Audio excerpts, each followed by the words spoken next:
Please stay with us. We'll be back shortly.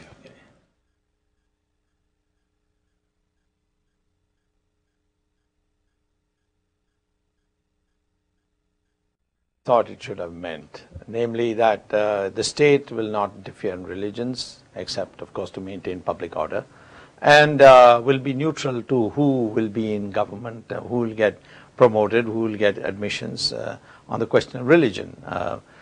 Certain safeguards have to be provided for the minority, because the majority is 83%, and it shouldn't swamp the minorities by majority vote in a democracy. But unfortunately, the way the Gandhis have practiced, Nehru-Gandhi hyphenated, have practiced secularism in India has meant basically the pandering to minority interests. For example, if a Muslim marries more than one wife, he is permitted under the law, because that's what the Shariat allows him. I think he can marry 4 times. Oh, really? In India? In India. And if he says simply talaq, talaq, talaq 3 times, the divorce is instantaneous. I mean, this is totally abhorrent to modern civil law. But Hindus are subject to modern civil law. There is a statute passed by Parliament which regulates Hindu marriages, but not Islamic marriages. We say, why should there be 2 laws in the country? Similarly, in the state of Kashmir, Hindus cannot go and settle down in the state of Kashmir and start businesses there and so on, because the Jawaharlal Nehru said that the Muslim proportion should not be reduced by people coming from the rest of India to occupy lands there. So there are a lot of discrimination against the Hindus, and therefore secularism has got to be discredited. This is interesting, because in a nation that is, well, the homeland for at least 4 faiths, I think Jainism, Hinduism, Buddhism, and Sikhism, and is a homeland to the Zoroastrians and other religions, it strikes me as the challenges are immense anyway, because it's a polyglot nation. You're in government, you've been the president of a political party since 1990. What are the challenges that face you? The only challenge that faces me are 2 extremes. One is, I shouldn't allow the sentiment to snowball into a fascist suppression of minorities. Okay. And this happened in Germany when people didn't articulate nationalism properly, and a corporal came and totally distorted the future of Germany. If there is a vacuum, somebody is going to fill it.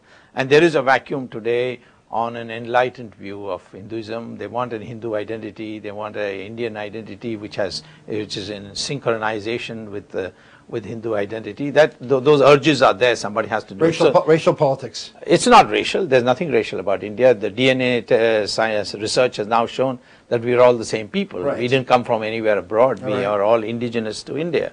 But this is the one extreme. The other extreme is that without a well-defined Indian identity, we will not be able to progress as a nation, because we've got 130 million Muslims who are being told that they are transnational. They are not. They are Muslims first and Indians second. Now we've got to tell them something by which we don't hurt their feelings. Who's telling them this? Oh, Osama bin Laden is telling them, the Al-Qaeda is telling them. And they are making inroads. Because there's nothing else to challenge that concept. Yeah.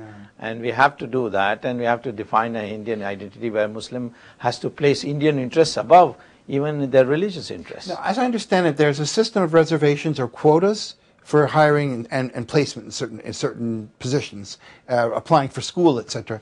Is that working? Well, as far as reservations is concerned, the part that's not working is the proposal to reserve quotas, provide quotas for Muslims and Christians, and to some extent other castes besides the ex-untouchables. As far as the ex-untouchables is concerned, there's unanimity that these people have suffered imposed disabilities. These disabilities that they have today are not something they have acquired by lack of concern for education, whatever. It's been imposed on them by the rest of society. So we have to compensate for that, and that there's no debate on that. Okay. The debate arises whether we should give it to other castes also, and Christians and Muslims, merely because they are poor. Because the poverty becomes a concept, then it should also apply for higher castes of India who are also equally poor. For instance, the Brahmins are supposed to be caste-wise itself poor. The Brahmins are amongst the poorest people in India today, even though they still enjoy high social status. Now, there's no reservation for them. So I think what is being argued is that for a successful reservation or affirmative action program, those other castes who have not suffered any imposed disabilities, you provide them scholarships, you provide them good education, you improve your educational system so that everybody can compete. This form of social engineering, such as you have it now, has it worked? It has it will not work if it has worked in the sense for the scheduled caste. It has made a lot of difference. A lot of people have come in high places. We have had a president who's from the ex-untouchable caste. We have now Chief Justice of the Supreme Court who's from the ex-untouchable caste. Now the Chief Minister is not only a scheduled caste, but she's also a woman in the state of Uttar Pradesh. So we have scheduled caste climbing up the social ladders all along the way. And that's happening, maybe not fast enough, but certainly happening about as fast as the system can bear. Mm-hmm. But where it is not working is the attempt to give reservations to these non-imposed disabilities. So, for example, I could be a person's a Brahmin, and my family could, for 2 or 3 generations, have been disadvantaged economically, yeah. and the deck is stacked against me. Yes, it is stacked against you because you can't afford a good school, and you can't therefore compete in competitive exams for the IITs and the IIMs. Mm-hmm. So the question is, the Brahmin says, what have I done? I mean, that I should be discriminated while the Muslims and Christians have ruled the country for 1,000 years together, sequentially, and they are to get reservations, but not me. So that's where the tension is arising. Thank you, Dr. Swamy. Faith Journal continues after this break.